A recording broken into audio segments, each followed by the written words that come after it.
Karibu mpendwa katika wasaa huu nzuri, nafasi ya kutafakari habari ya neno la Mungu.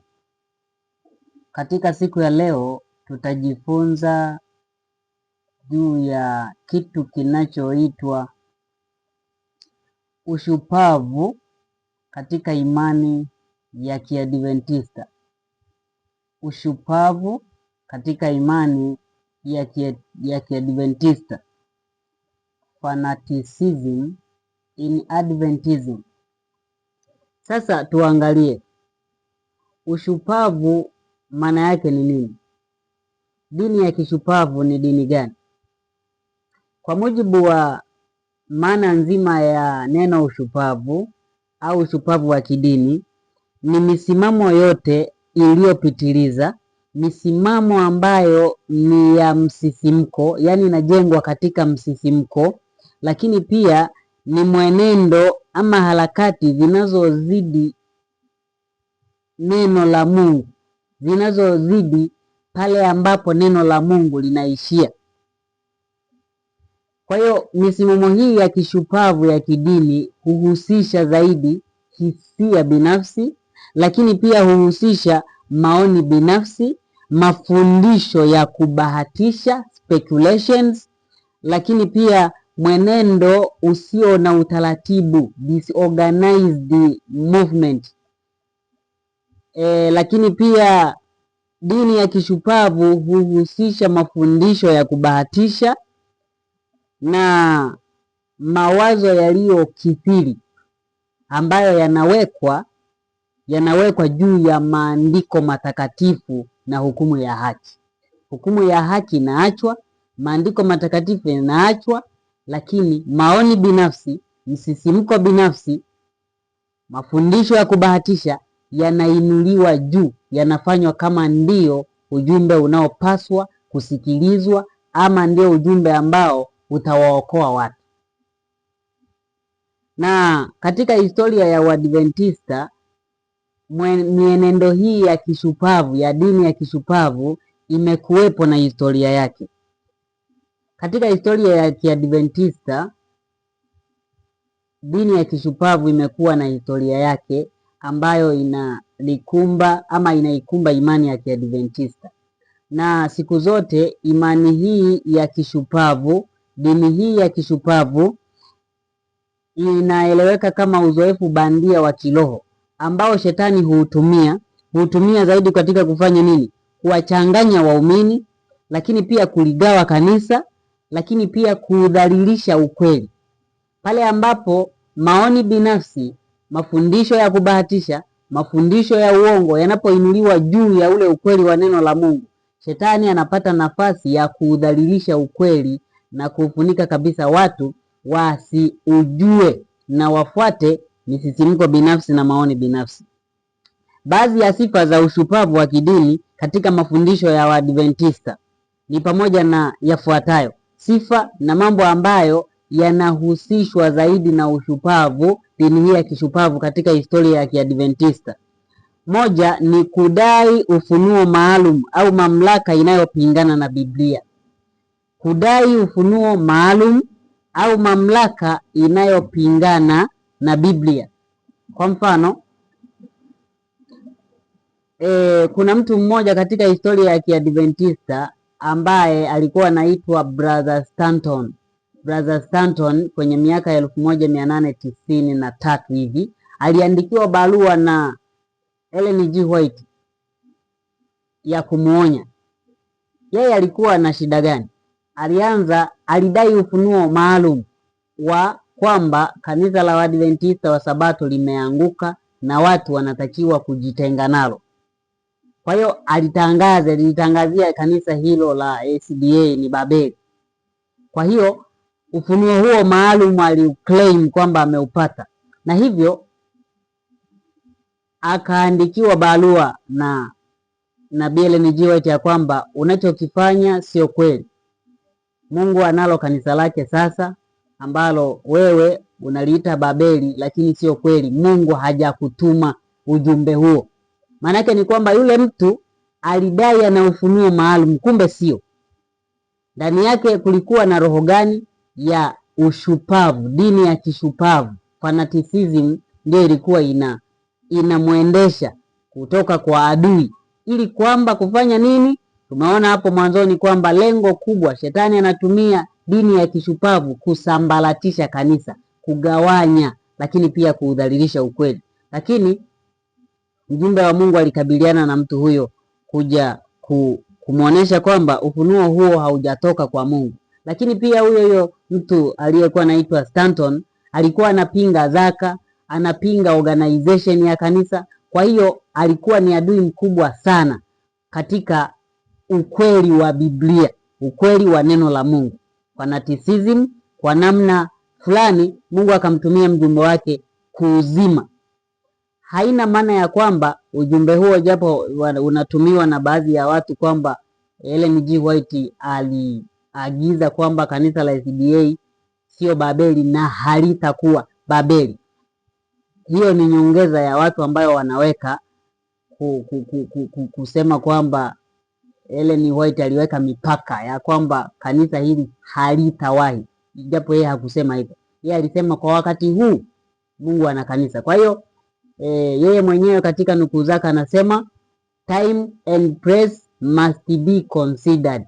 Tunaposoma shuhuda tunatakiwa kuzingatia muda na mahali husika ambapo ushuhuda huo ulikuwa unaandikwa, ulikuwa unahusu nini, kwa wakati gani, ili tujue namna ya kutumia siku zote. Kwa mfano Biblia, Wayahudi wa sasa hao wa Mashariki ya Kati kule Israeli wanaweza wakaitumia Biblia hii ambayo tunaisoma sisi kuthibitisha kwamba wao bado ni taifa teule mpaka sasa hivi. Wanaweza. Maana mara nyingi Mungu aliwatamkia Waisraeli kwamba sitawaacha. Sasa akisoma kwenye Biblia andiko kama hilo ambalo linasema sitawaacha, Myahudi wa sasa akitetea taifa lake la Israeli la sasa, utamwambia nini? Utamwambia time and place must be considered.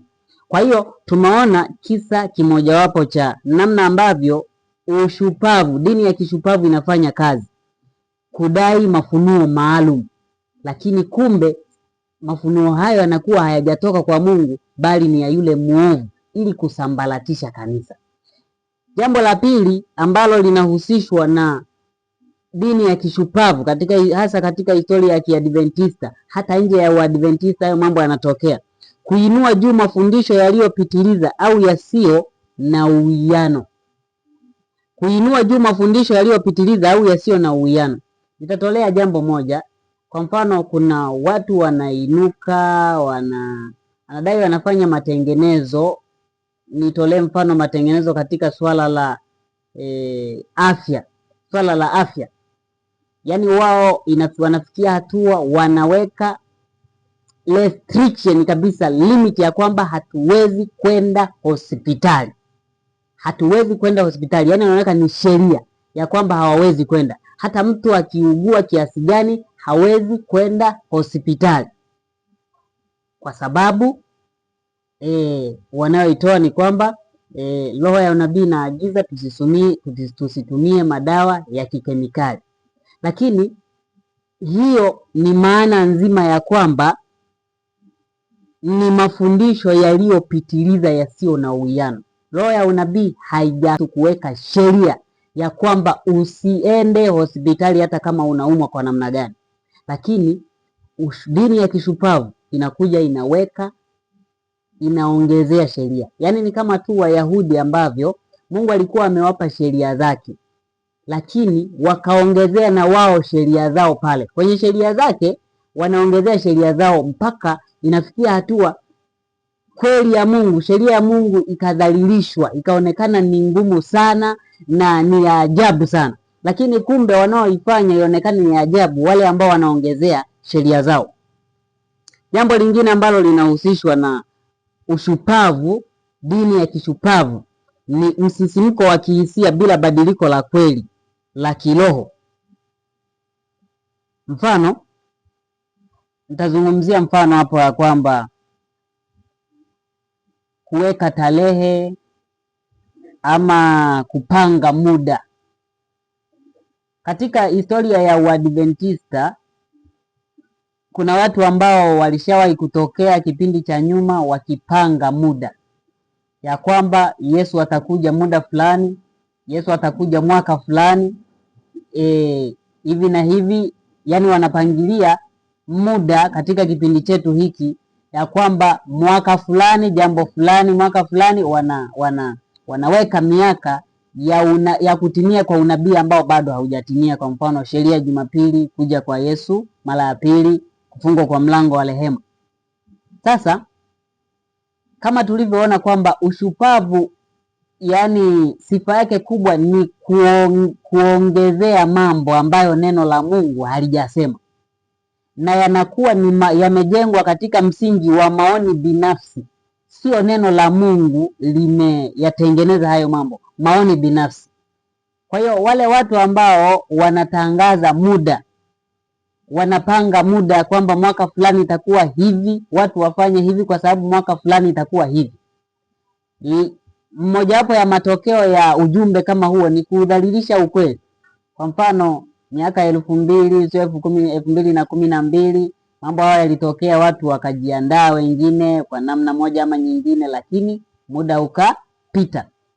Haina maana ya kwamba hatutakiwi kutangaza jinsi ambavyo tuko wakati wa mwisho sana, lakini swala la kupanga muda, mwaka, mwezi, hilo ni jambo ambalo halijaelezwa katika maandiko matakatifu. Na ujumbe huu, utume huu wa kutangaza muda unakuwa umejengwa juu ya msingi wa kusisimua, msisimko, lakini pia na kubahatisha, kwa sababu neno la Mungu halijasema. Kwa hiyo tutaona zaidi hapo mbele namna gani haya mambo yako kwa mujibu wa maandiko matakatifu. Lakini pia ushupavu unahusiana na mambo ya kukataa mashauri, utaratibu wa kanisa au uwajibikaji wa pamoja. Kwa mfano huyu ambaye nimemtolea mfano, Brother Stanton, ambaye aliandikiwa barua na Ellen G. White, yeye alikuwa anapinga organization ya kanisa.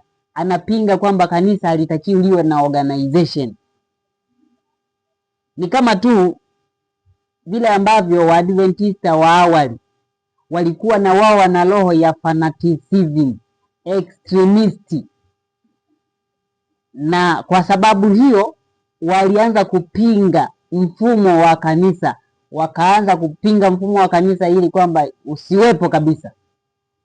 Lakini maandiko yanasema Ellen G. White alikabiliana na mienendo hiyo ama na roho hiyo ya ushupavu, ili kwamba isije ikaharibu kazi, kwa sababu lengo ni kuharibu kazi. Mtu anapopinga organization, anapinga utaratibu wa Injili, maana yake hana vision, hana maono wala malengo ya kuipeleka mbele kazi ya Mungu ulimwenguni, kama neno linavyosema, mkaihubiri Injili kwa mataifa yote. Ushupavu pia unachanganya ukweli na uongo kwa namna ya udanganyifu, ukweli na uongo. Kwa hiyo haya ni baadhi ya mambo ambayo yanahusiana kwa karibu sana na imani ya kishupavu. Ndani ya imani ya kishupavu haya mambo hayakosekani. Kudai ufunuo maalum ambao kwa hakika unakuwa umetoka kwa mwovu, lakini mtu anadai ni ufunuo kutoka kwa Mungu, lakini kuinua juu maoni binafsi kuliko neno la Mungu. Mfano kutangaza muda, yao ni maoni binafsi ambayo yako juu ya neno la Mungu, ni nyongeza ambayo inaongezewa. Na zaidi sana msisimko. Dini ya kishupavu inahitaji msisimko, yani inahitaji motivation ya kila muda, kubi motivated na jumbe ama kauli fulani fulani, ili kwamba mtu awe hai kiroho. Bila hizo jumbe hakui kiroho, yani anahisi kama hakui kiroho. Kwa mfano katika dunia hii tunayoishi leo, wapo watu ambao ili awe motivated asikie jumbe za kutisha. Kwa mfano sheria ya Jumapili imeshatangazwa, au yani aone dalili za kutangazwa kwa sheria ya Jumapili zinaonekana, yani hiyo ndio motivation yake. Lakini ukweli ni kwamba neno la Mungu halihitaji mtu atakaswe apate spiritual motivation kwa jumbe za kutisha ama za namna gani? Maandiko yanasema Mungu anafanya kazi kwa upole na katika mazingira tulivu. Ukisoma kitabu cha Wafalme na Manabii, unaelezwa katika kisa kile cha Elia alipokuwa amejificha mapangoni, amejificha kule kumkimbia Ahabu. Inaelezwa kwamba Elia aliona akaona namna fulani ambazo ni ishara za kwamba Mungu anakuja kusema na yeye. Ulikuja upepo mkali, ikaja moto, ikaja vitu vya kutisha vinamfuata, akidhani kwamba sasa kwenye hivi vitu vya kutisha Mungu ndio anaongea, lakini kumbe hamna. Mungu akaja katika hali ya utulivu kabisa isiyo ya kutisha. Roho ya unabii katika kitabu hicho inaeleza kwamba Mungu hafanyi kazi ndani ya mtu ama haongei na mtu katika mazingira ya kelele ama ya kutisha, bali anaongea naye katika namna ya utulivu kabisa. Lakini ushupavu, fanaticism, unahitaji wenyewe kudai kuhusiana na Mungu, kuwa na uhusiano na Mungu na kubi motivated kiroho kwa njia za kusisimua. Kwa nini tunazungumzia, kuna umuhimu wa kuzungumzia swala hili la ushupavu? Kwa nini kuna umuhimu wa kuzungumzia swala hili la ushupavu katika masuala ya imani, hasa katika imani ya Kiadventista? Katika kitabu hiki cha maandiko ya awali ukurasa wa 63, mjumbe wa Mungu anasema, niliona umuhimu wa wajumbe hasa kuangalia na kuzuia kila aina ya ushupavu wa kidini popote wanapoona ukitokea. Shetani anasukuma kutokea kila upande, na tusipoangalia na kuwa macho kwa hila na mitego yake na kuvaa silaha zote za Mungu, mishale ya moto ya yule mwovu itatupiga. Kuna kweli nyingi za thamani zilizomo katika neno la Mungu, lakini ni ukweli wa wakati huu ambao kundi linahitaji sasa. Nimeona hatari ya wajumbe kuacha hoja muhimu za ukweli kwa wakati huu na kujikita katika mada ambazo hazikusudii kuunganisha kundi na kulitakasa roho. Hapa shetani atachukua kila nafasi iwezekanavyo ili kuidhuru kazi.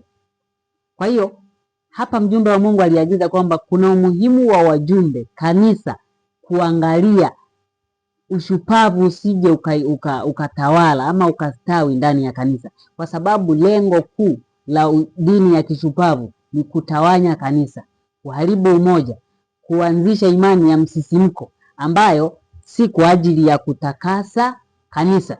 Lakini pia anasema kwamba nimeona hatari ya wajumbe kuacha hoja muhimu za ukweli wa wakati huu na kujikita katika mada ambazo hazikusudii kuunganisha kundi, mada ambazo hazihusiani na kutakasa ama kulisaidia kiroho kundi, kama hizo za kutangaza muda, mada za kusisimua, mada ambazo zinapingana na ukweli. Hizo zinahusishwa na imani ya kishupavu ambayo tunapaswa kujiepusha nayo sana. Shetani upo kazini, sio mimi, sio wewe. Unaweza ukajaribiwa katika kufuata imani hii ya kishupavu ambayo lengo lake ni kumpoteza mtu, lengo lake ni kumwangamiza, sio kumuokoa. Anaweza akaonekana kana kwamba ana bidii ya kujiokoa, ana bidii ya kuokoa wengine, kumbe yupo katika utumwa wa muovu, katika kuwapoteza wengine. Taona maandiko yanasemaje katika zaidi kuhusiana na hili. Dini ya kishupavu mara nyingi, sio mara zote, mara nyingi mara nyingi hutokea vipindi vya mgogoro. Katika vipindi vya mgogoro hasa wa imani, mgogoro wa imani, mgogoro wa kanisa, vipindi ambavyo vinahitaji watu wasimame kufanya matengenezo, ndizo nyakati ambazo imani hizi za kishupavu shetani naye huwa anazipenyeza ili ziweze kuharibu picha nzima ya matengenezo. Yaani nyakati za migogoro zinahitaji watu wa Mungu ambao wanasimama kutengeneza kama suluhisho la mgogoro uliopo, ama tatizo lililotokea, ama uasi uliotokea. Lakini katika harakati za kufanya matengenezo ya kweli, shetani naye huingiza roho za kishupavu ambazo zenyewe si kwa lengo la kutengeneza, bali kwa lengo la kuharibu picha nzima ya matengenezo na ukweli wa Mungu udhalilike. Hebu tuone jambo moja hapa kuhusiana na habari hii ya ushupavu katika mianzo ya Kiadventista, imani ya Kiadventista mwaka 1844. Kitabu cha maandiko ya awali ukurasa wa 15 kwa namba zile za Kirumi mwanzoni, ukurasa wa 15 namba za Kirumi. Anasema kwamba almost immediately following the disappointment of October 22, many believers and ministers who had associated themselves with the Advent message dropped away. Anasema kwamba baada ya kule kukatishwa tamaa Oktoba 22, wengi wa waumini na wahudumu ama wachungaji ambao walijiunganisha wenyewe na ujumbe wa marejeo walianguka. Anaendelea anasema, some of these joined the movement largely from fear. Wengi walijiunga na kundi hili la ujumbe wa marejeo kwa sababu ya hofu. And when the time of expectation passed, na wakati wa kungojea ulipopita, they abandoned their hope and disappeared. Waliliacha tumaini lao na wakatoweka. Anamalizia kwa kusema, others were swept into fanaticism.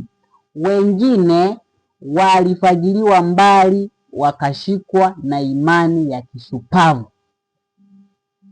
Hii ndio maana ya kwamba nimetangulia kusema mara nyingi, imani ya kishupavu huinuka katika vipindi vya mgogoro. Wakati wana marejeo Millerites wamefundisha na kuhubiri ujumbe wa marejeo ya Kristo wakitarajia atakuja Oktoba 22, alipokawia hakuja, tayari kukawa na mgogoro hapo. Mgogoro manake ni crisis ambayo ni ya watu wanashindwa wafanye nini.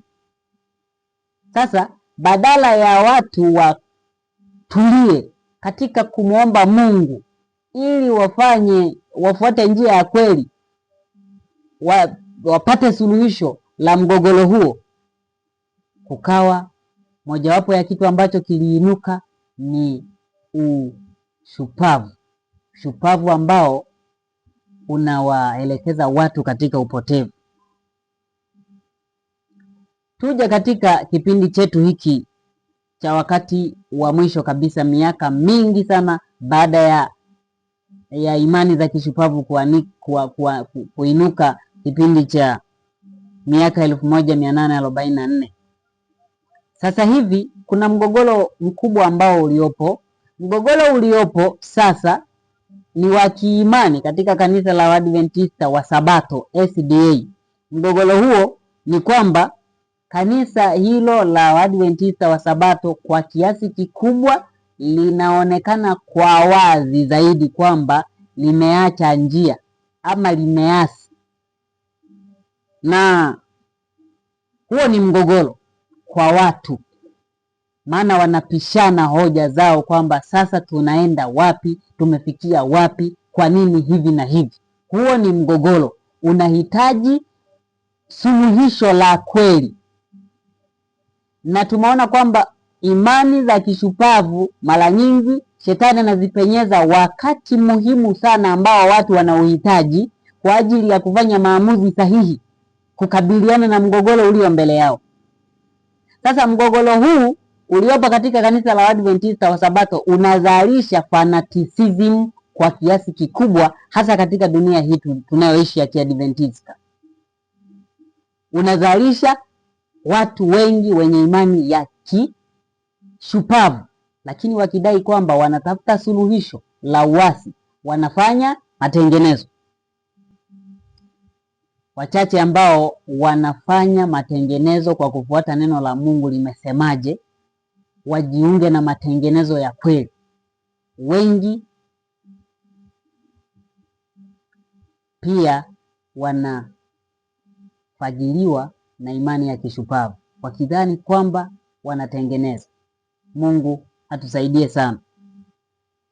Tuone mambo kadhaa, tuone mambo mawili makuu ambayo ni ishara ya kwamba watu wamechukuliwa na imani hii ya kishupavu, ambayo lengo lake ni kusambaratisha kazi ya Mungu, lakini pia kutokujenga kanisa, kutokujenga roho za watu na kuwafanya watu wawe mawindo ya Shetani.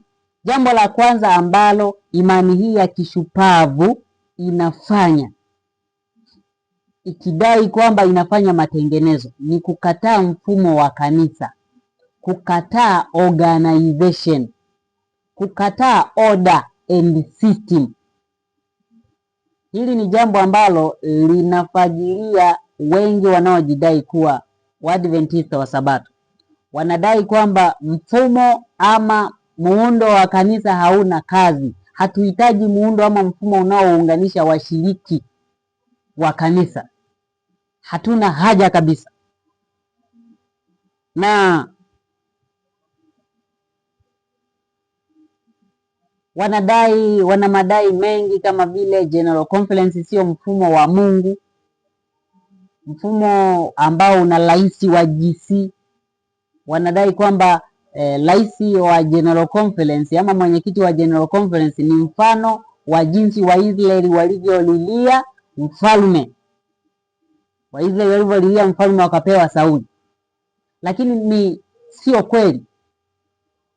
Waisraeli ni kweli walililia mfalme, lakini president wa GC katika muundo wa kanisa sio sawa na mfalme wa Israeli, kwa sababu muundo huu ambao ni wa GC ulianzishwa kwa maombi mengi na kwa kujifunza kwingi ambao ni Mungu aliwaongoza. Na mwaka 1863 kwa mara ya kwanza wakafanya uchaguzi, akachaguliwa president. Haya, na Ellen G. White alikuwepo sasa. Kwa hiyo wale wote wanaodai kwamba kuwa na president wa GC ni kuwa na mfalme, ni kwa sababu ya kutokujua maarifa ya neno la Mungu. Na kwa hiyo kwa sababu ya ushupavu, na wao wanajiweka kuwa walimu wa kuwafundisha wengine juu ya swala hilo, kwamba muundo hautakiwi kabisa. Kumbe wao wenyewe walitakiwa kukaa chini kujifunza, lakini sasa wanageuka kuwa walimu wa wengine. Lakini pia wengine wanatumia Biblia vibaya kuonesha kwamba hatuhitaji organization kwa sasa hivi. Kwa mfano andiko la Mathayo 18 mstari wa 20 linalosema walipo wawili watatu mimi niko pamoja nao. Fungu hilo linatumiwa na watu kuonesha kwamba kumbe popote pale Mungu anakuwepo. Kwa hiyo hakuna haja ya organization inayotuunganisha washiriki wote, si Tanzania nzima ama dunia yote, hakuna haja. Fungu hili linatumika vibaya. Lakini pia kuna nukuu nyingine ambayo inatumiwa, inatoka kwenye kitabu cha The Upward Look. Ni ukurasa wa hiyo nukuu inasema kwamba kanisa la Mungu sio lililoanzishwa na taifa.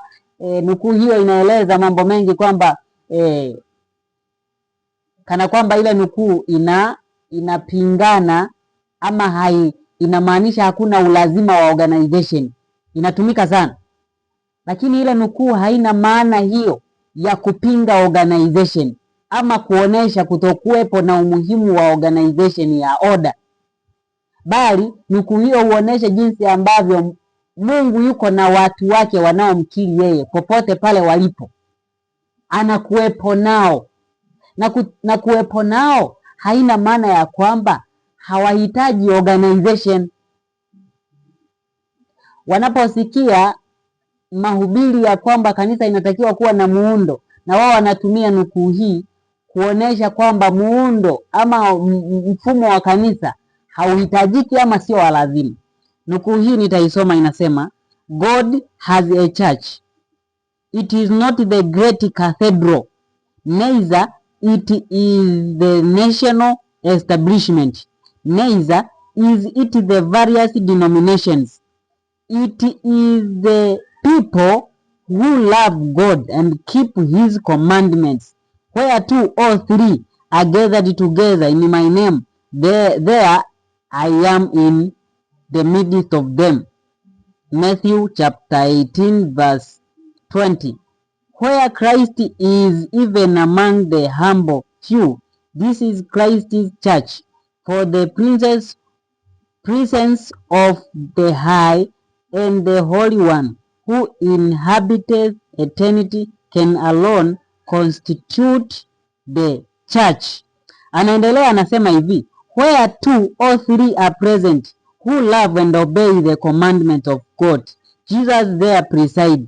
Let it be in the desolate place of the earth, in the wilderness, in the city enclosed in prison walls. The glory of God has penetrated the prison walls, flooding with glorious beams of heavenly light the darkest dungeon.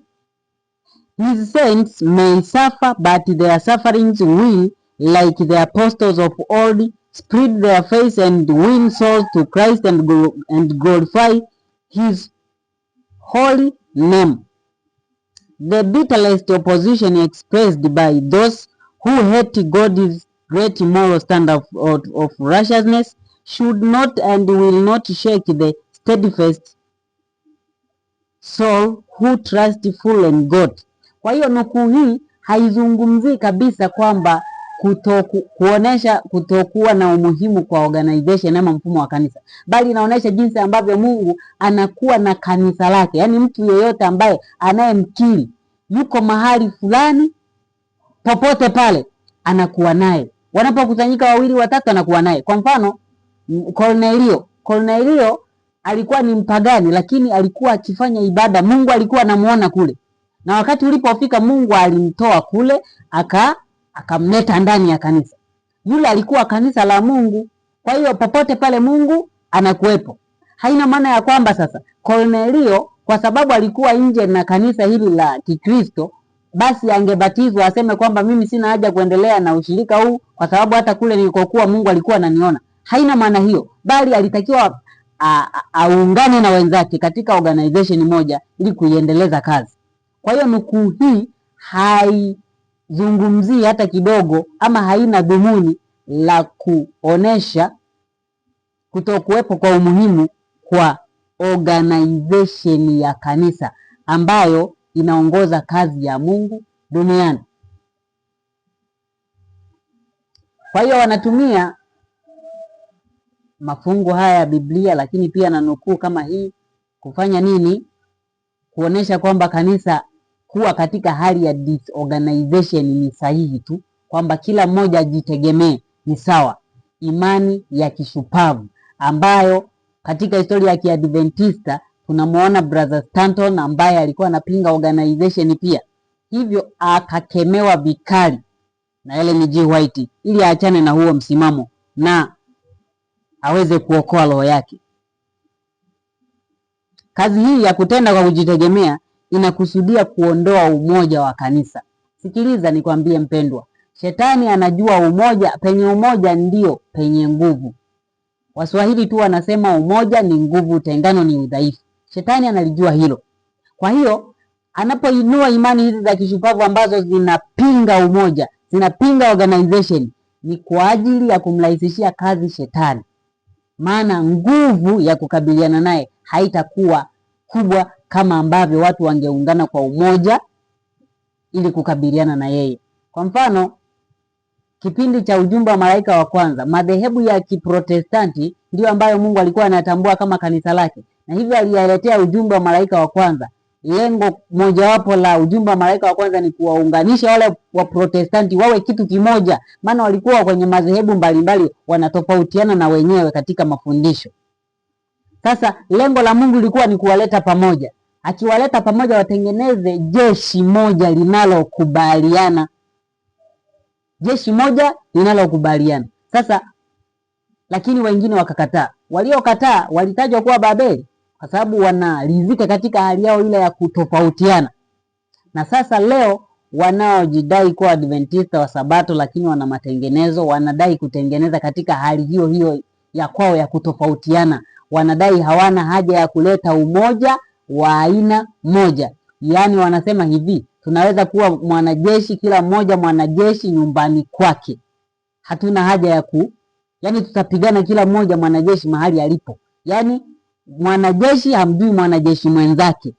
Tena naweza wakapigana risasi. Jeshi la Mungu haliko hivyo. Maandiko yanasema jeshi la Mungu ni zaidi ya majeshi ya duniani. Jinsi linavyotakiwa kuwa makini. Majeshi yanatakiwa kupangiliwa, yanatakiwa kuwa kwenye organization makini na takatifu. Yanatakiwa kuwa kwenye order, maana Mungu ni wa utaratibu. Kwa hiyo kazi ya kupinga muundo organization ya kanisa, mfumo wa kanisa, ni imani ya kishupavu ambao shetani anainua ili kuharibu kazi ya Mungu.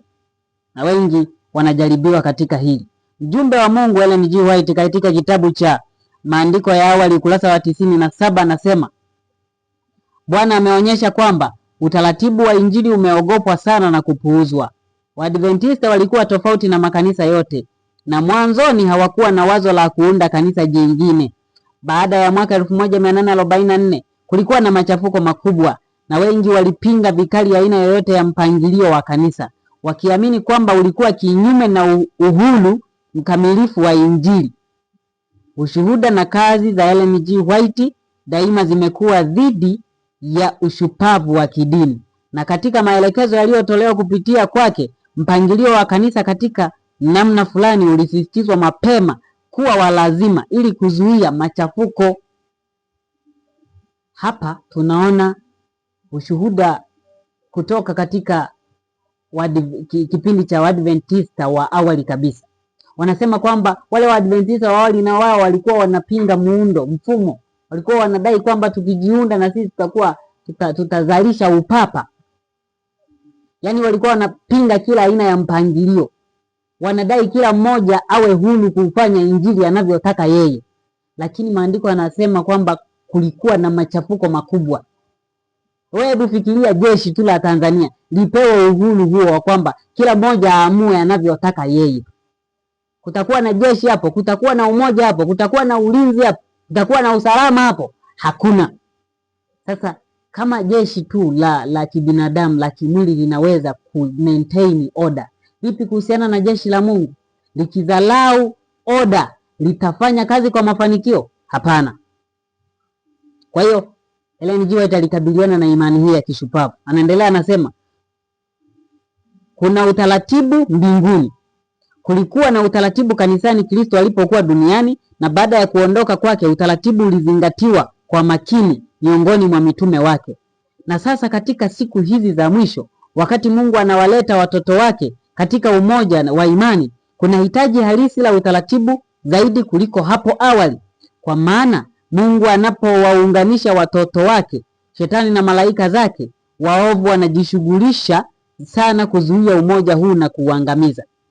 Wapo wengi ambao wanadai uhuru binafsi wa kuifanya kazi. Yaani wanaona wakiwa kwenye order ni kama wanabanwa. Yaani mtu awe katika utaratibu wa jeshi, nizungumzie tu uzoefu wa jeshi la kibinadamu. Japo sijawahi kupita jeshi, sijui mambo ya jeshi sana kwa undani, lakini naelewa kwamba katika jeshi kuna utaratibu. Kila mwanajeshi anawajibika kwa mwingine. Anajua mkuu wake, anajua wa chini yake.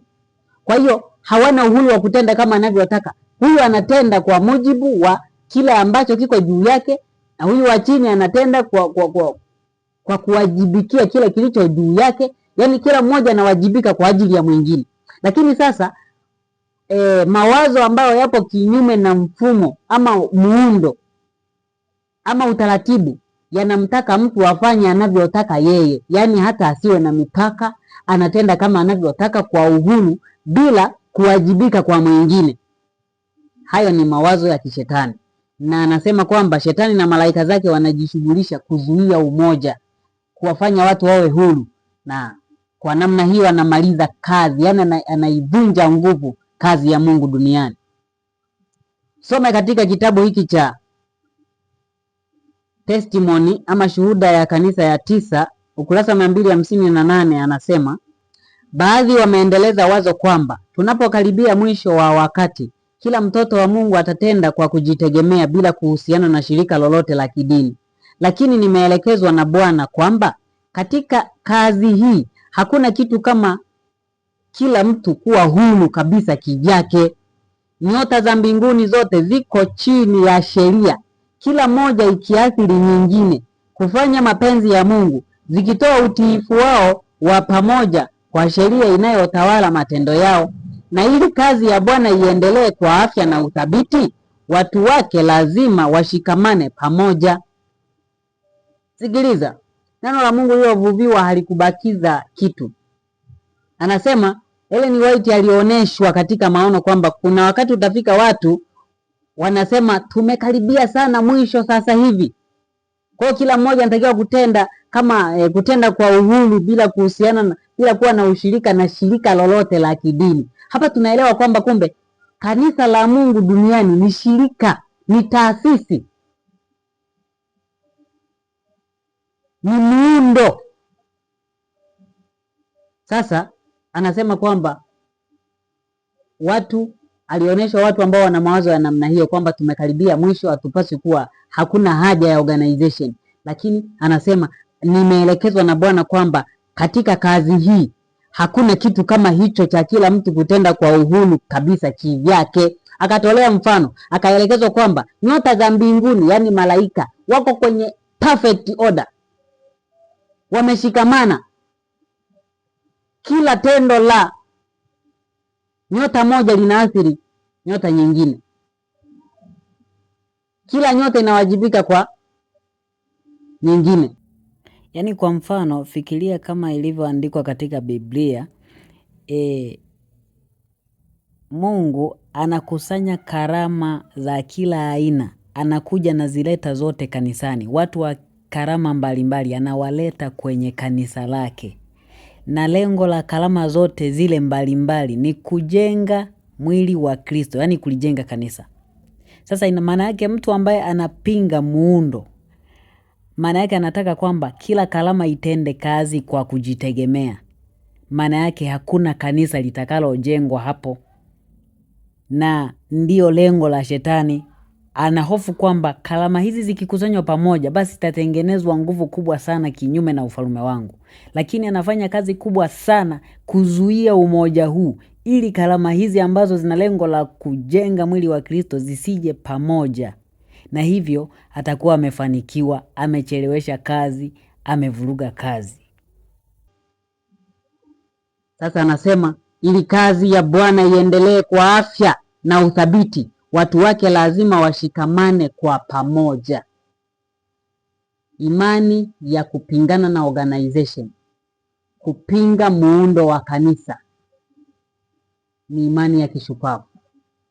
Watu wanapoona kanisa la Waadventista wa Sabato kwa namna moja ama nyingine limeachana na ukweli, wanadhani kwamba muundo wa kuwa na muundo ule ambao una ngazi ya juu, General Conference, wanafikiri ule muundo ndio sababu ya uasi. Sio kweli. Watu ndio wameasi. Yaani kwa mfano useme kwamba huduma ya kikuhani ndio inayosababisha uasi kwa sababu makuhani wameasi. Sio kweli. Makuhani watapita, lakini huduma ya kikuhani itabaki. Kwa hiyo eti kwa sababu makuhani wameasi, basi kuhani na huduma ya kikuhani vyote vinachukuliwa kama adui kwa kazi ya Mungu. Hapana. Ndivyo imani ya kishupavu inavyofanya kazi. yenyewe haiji kutengeneza, kwa sababu inaongozwa na msisimko, inakuja kuondoa kile kilichojengwa. Badala ya kutengeneza, boma limepata na nyufa ama limetoboka, badala ya kutengeneza, imani ya kishupavu hubomoa jengo zima na kuanza kujenga upya tofauti na ilivyokuwa mwanzo.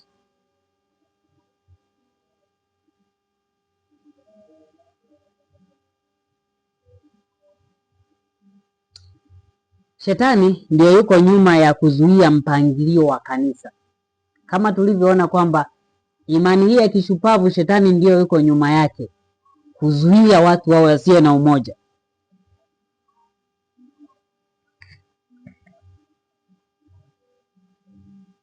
Kitabu hiki cha Leta ya 32 1892 au Evangelism, ukurasa wa 318, anasema hivi: It is Satan's studied effort to lead professed Christians just as far from heaven's arrangement as he can. Therefore, he deceives even the professed people of God and makes them believe that order and discipline are enemies of spirituality. Anasema hivi, shetani mwenyewe huwadanganya hata wale wanaodaiwa kuwa watu wa Mungu, akiwaambia kwamba utaratibu na nidhamu ni maadui wa kiroho. Ndicho ambacho wapo wengi ambao ni independent Adventist wameanzisha independent ministries, wanaona wako huru, akiamua kwenda huku yuko huru, akiamua kufanya hivi yuko huru, yani hawajibiki kwa mtu mwingine yote, wala yani hasumbuliwi na mtu yote, wala haulizwi. Yani maana yake mtu huyo ameona order and discipline are enemies of spirituality. Ni danganyo la shetani. Anasema hivi, that the only safety for them, yani wao sasa wanasema kwamba the only safety for them is to let each pursue his own cause. Shetani anaongoza hao watu kusema kwamba usalama ni kumwacha kila mmoja kufuata njia yake. Hapo watu wanaosema sasa wana matengenezo wengi, nimekutana nao wengi ambao nimekuwa nikiwauliza sasa kwa hiyo tunapojitenga na kanisa la SDA tunafanyaje sasa? Sisi utaratibu wetu wa injili unakuwaje? Anza kusema wewe sali tu nyumbani kwako, wewe ni kanisa tosha. Yani hawawazi kuhusiana na wajibu mkuu ambao Mungu ameuweka kwa kanisa. Yani hawana wazo hilo kabisa, wanajiangalia wao wenyewe tu. Hasa anasema kwamba kila mmoja, shetani wadanganya kwamba kila mmoja afuate mambo yake ama afuate njia yake. Anasema hivi, anaendelea kusema, and to remain especially distinctive from bodies of Christians who are united and are laboring to establish discipline and the harmony of action. Anasema kwamba moja ya danganyo lingine ya shetani ni kuwaongoza hawa watu wanaodai kuwa watu wa Mungu kujitenga na miili ama makundi ya Wakristo ambao wameungana kwa pamoja, wakitenda kazi kuweka imara nidhamu na muunganiko wa matendo yao. Wanaona kwamba ni sumu kabisa. Order and discipline are considered to be enemies of the work of God. Yani kinyume kabisa cha Mungu anavyotaka. Mungu anataka discipline na order katika kazi yake, kwa sababu yeye ni Mungu wa utaratibu. Lakini shetani amegeuza, kama alivyomwambia Eva kwenye bustani, hamtakufa, wakati Mungu amesema mtakufa. Mungu atusaidie sana katika wakati huu wa mwisho.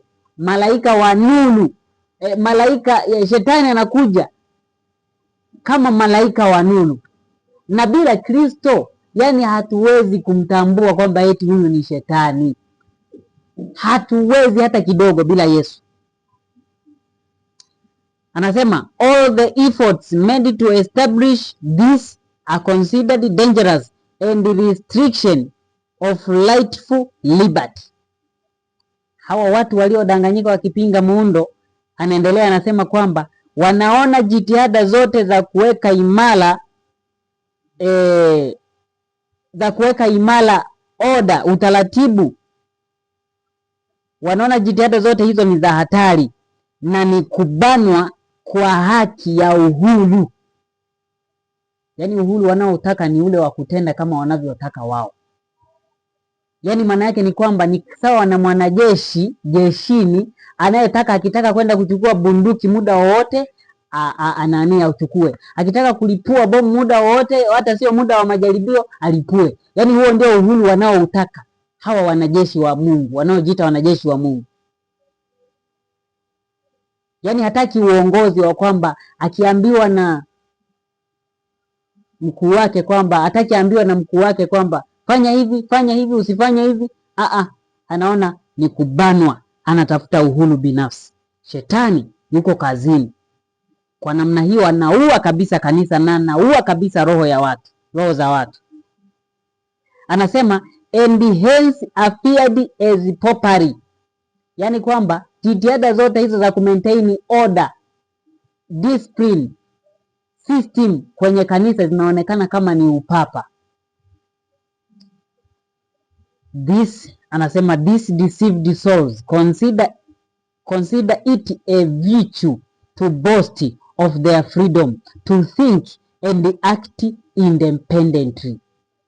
Anasema kwamba roho hizi zilizodanganyika zinaona kwamba ni jambo jema kujivunia na kujigamba kwa uhuru wao wa kwamba wanafikiria na kutenda kwa uhuru. Bwana Yesu atusaidie sana, kwa sababu tuko katika wakati huo kwa macho yetu.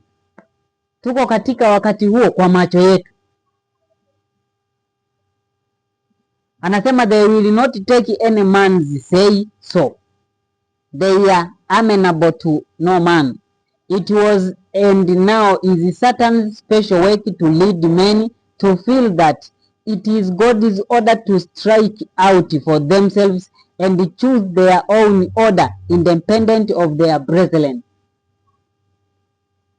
Anasema ilikuwa ni jambo la shetani ama ni nia ya shetani tangu na mpaka sasa kuongoza watu kufikiri kwamba ni mpango wa Mungu kuwaongoza watu kuchagua utaratibu wao wenyewe tofauti na wa ndugu zao. Imani ya kishupavu inapinga muundo wa kanisa.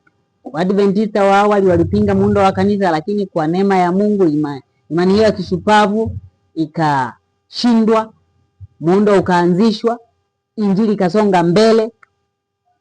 Na sasa katika kipindi hiki kingine tena, wimbi kubwa la watu ambao ni independent Adventist, independent minister and ministries, wakitenda kwa kujitegemea na hawana haja ya organization, wamelizika kabisa katika hali hiyo.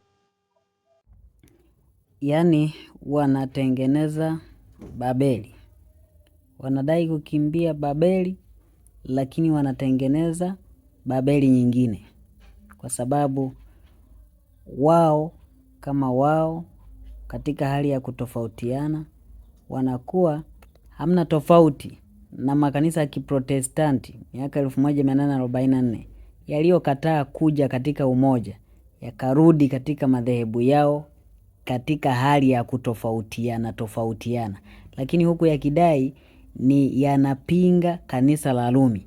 Ndicho ambacho ni picha inayoonekana hata sasa. Wana matengenezo wengi, wanakubaliana, wanakolide tu kwenye swala la kusema kanisa fulani limeasi, lakini katika umoja wao wenyewe haupo, wakimafundisho, utaratibu wa Injili haupo. Wanaangalia Babeli nyingine, lakini wao hawajioni kama wanatengeneza Babeli nyingine. Mungu atusaidie sana kutufunulia haya mambo ili tuweze kuelewa utaratibu wa Mungu ni upi wa kanisa lake katika nyakati hizi za mwisho. Kuna mtu mmoja, ushuhuda binafsi, nimewahi kuongea naye. Niliongea naye kidogo tu, yeye alikuwa anadai ni mwana matengenezo.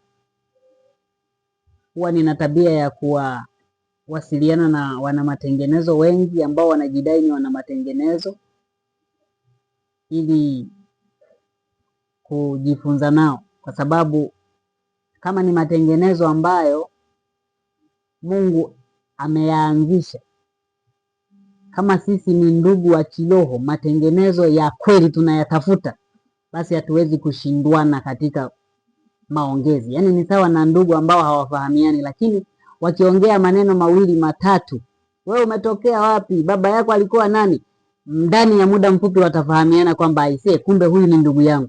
Hivyo ndivyo ambavyo kwa neema ya Mungu huwa ninafanya hivyo ili kuwapata ndugu zangu. Nikaongea na huyo mtu nikamuuliza, unawajua wana matengenezo wanaofahamika kwa jina rasmi la IMS? Akasema ndio, ninawafahamu.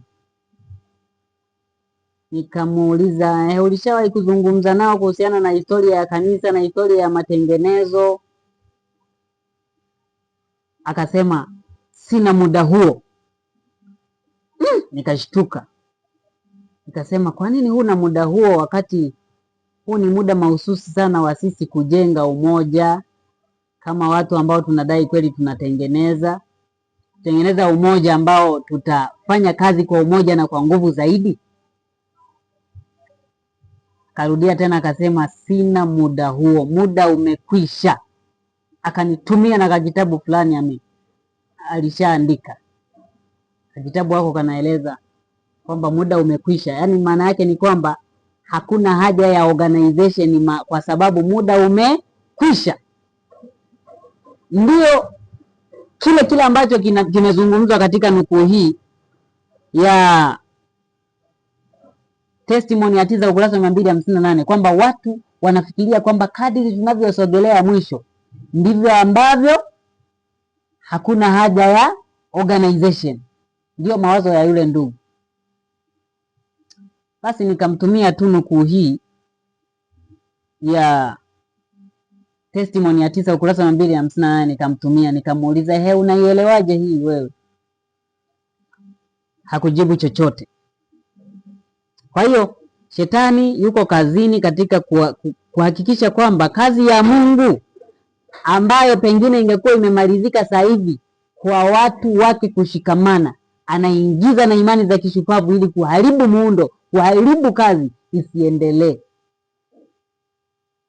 au isiende kwa nguvu ile ambayo ilikuwa imekusudiwa. Kuhusiana na somo hili la muundo wa kanisa, unaweza ukaangalia kwenye akaunti yetu hii, kwenye playlist kuna playlist ya masomo mawili ambayo yanazungumzia muundo au mfumo wa kanisa. Uone jinsi ambavyo historia ya muundo wa kanisa tangu kipindi cha Waisraeli mpaka sasa hivi inavyotakiwa kwa kanisa la Mungu.